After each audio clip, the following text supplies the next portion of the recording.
Hello दोस्तों, स्वागत है आप सभी का नॉलेज अपग्रेडर पर। दोस्तों आज हम सीडीपी के कुछ इम्पोर्टेंट क्वेश्चंस की प्रैक्टिस करेंगे जो कि लगभग 13-14 क्वेश्चंस रहेंगे और इनको हम बहुत ही जल्दी पूरा करेंगे, कंप्लीट करेंगे विथ डिटेल। तो चलिए अपना पहला क्वेश्चन देखते हैं। आप अपनी कक्षा में बीड़ी पीने वाले कुछ छात्र पाते हैं और एक अध्यापक के रूप में आप क्या करेंगे। आपने देखा कि कुछ छात्र बीड़ी पीने वाले आते हैं, तो आप टीचर के रूप में क्या करेंगे। उनके माता पिता को सूचित कर देंगे, अन्य छात्रों के समक्ष उनका अपमान करेंगे, उन्हें तंबाकू की बुराइयां बताएंगे या फिर उन्हें दंड देंगे। तो देखिए सबसे सूटेबल ऑप्शन कौन सा है, अपना सी नंबर का। सबसे पहले उनको उसकी बुराइयां बताएंगे ताकि उनको खुद समझ में आना चाहिए। माता पिता को तो हो सकता पहले से पता हो, ठीक है। तो 104 का सी नंबर आंसर है। आप लोगों ने सी ही दिया होगा। 105 देखते हैं। भारत में शिक्षा का उत्तरदायित्व कैसा है, मतलब किसका है, केंद्र सरकार का है या राज्य सरकार का। तो देखिए दोनों का है। नेक्स्ट है 106। खेल समूहों में बालक क्या सीखते हैं। खेल समूहों में क्या वो सिर्फ प्रतियोगिता की भावना सीखते हैं, संघर्ष, सहयोग, सब कुछ सीखते हैं, सहयोग भी सीखते हैं वो। नेक्स्ट है 107 नंबर का, इसको देखते हैं। तो 107 में क्या है, सड़क पर चलते समय आप देखते हैं कि दो व्यक्ति परस्पर झगड़ा कर रहे हैं, यानी झगड़ रहे हैं, तो आप क्या करेंगे। काफ़ी कन्फ्यूजिंग क्वेश्चन है दोस्तों।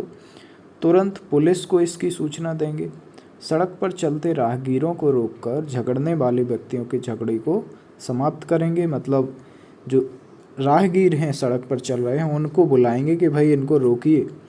सी नंबर का है, चुपचाप सिर झुकाकर अपने रास्ते पर आगे खिसक लेंगे, जैसे कई सारे लोग, हम लोग भी खिसक लेते हैं। झगड़ने वाले व्यक्तियों को समझाने की लगातार कोशिश करेंगे। तो देखिए मेन मुद्दा है ए और डी का। ए और डी में दिक्कत होती है कि भाई ए टिक करें कि डी करें। तो देखिए आपको डी जो है ए से ज़्यादा सही होगा, क्योंकि आपको लग रहा होगा ए, लेकिन झगड़ने वाले व्यक्तियों को समझाने की लगातार कोशिश करेंगे। फिर अगर नहीं मानते हैं तो पुलिस को सूचना देंगे। तो डी नंबर का है। अगर आपको ए भी लग रहा है तो किसी किसी बुक में आपको ए भी मिल जाता है, ठीक है। तो इसके बारे में अगर और कोई जानकारी मिलती है बिल्कुल डिटेल के साथ, तो आपको ज़रूर बताएंगे। 108 का देखते हैं। ग्रामीण क्षेत्र में माध्यमिक शिक्षा लेने के लिए छात्रों की कठिनाई क्या है। ग्रामीण जो इलाके हैं उनमें देखिए प्राइमरी तक तो वो ले लेते हैं, फिर वो जब माध्यमिक शिक्षा में आते हैं उसमें प्रॉब्लम होती है, कई लोग छोड़ देते हैं। तो माता पिता ये नहीं चाहते कि उनकी बेटी सह शिक्षा, यानी कि को एजुकेशन बोलते हैं हम इसको, जिसमें बेटे बेटी साथ में पढ़ते हैं, मतलब छात्र और छात्राएं बिल्कुल साथ में पढ़ते हैं, को एजुकेशन वाले विद्यालय में पढ़ें। नेक्स्ट है माता पिता की निर्धनता, ये भी एक फैक्टर हो सकता है। कृषि और गृह कार्यों में छात्रों द्वारा सहायता, मतलब घर के काम में लगा रहना।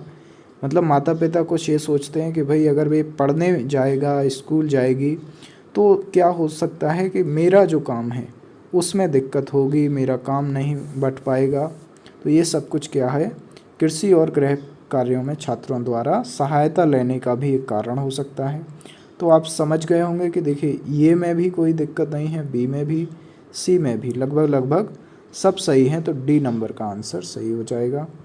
देखिए आप उपयुक्त सभी को तुरंत टिक मत किया कीजिए, क्योंकि उपयुक्त सभी धोखा भी दे जाता है। तो थोड़ा ऑप्शन को भी अच्छे से पढ़ा करें। अगर बिल्कुल ही नहीं बन रहा है तो डी तो लगाना बनता ही है, क्योंकि उसमें आपके 70-80% चांस हो ही जाते हैं। 109 देखते हैं। यदि शिक्षा को व्यवसायोन्मुखी बनाया जा सके तो क्या होगा। व्यवसायोन्मुखी मतलब वोकेशनल कोर्स चलाए जाएं, जो कि अब नई शिक्षा नीति में यही कराया जाएगा कि कक्षा 6 से बिल्कुल व्यवसाय से रिलेटेड ही स्टडी कर सकते हैं बच्चे। तो पहला है, इससे होना क्या है, देखिए छात्रों में अध्ययन के प्रति रुचि में वृद्धि होगी, बेरोजगारी में कमी होगी, समय और धन का सदुपयोग होगा, या फिर राष्ट्रीय अर्थव्यवस्था में सुधार होगा। तो देखिए एक अगर हम बड़े संदर्भ में देखें इसको, तो सबसे बड़ी बात होगी राष्ट्रीय अर्थव्यवस्था में सुधार होगा, क्योंकि व्यवसायोन्मुखी में क्या होगा, तरह तरह की फील्ड में लोग बिजनेस करेंगे, उल्टा दूसरों को रोजगार देंगे। ठीक है। तो ये तो सब कुछ है, बेरोजगारी में बिल्कुल कमी होगी, लेकिन सबसे मेन जो है राष्ट्रीय अर्थव्यवस्था में सुधार होगा, ठीक है। तो डी आपको करना है।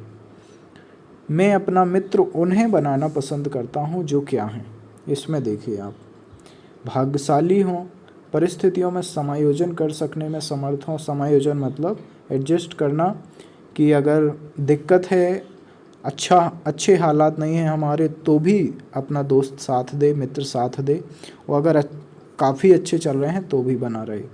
मतलब ऐसा नहीं हो कि मौका परस्त हों, बड़ी पहुंच वाले हों, या फिर प्रधानाचार्य के अधिक निकट हों।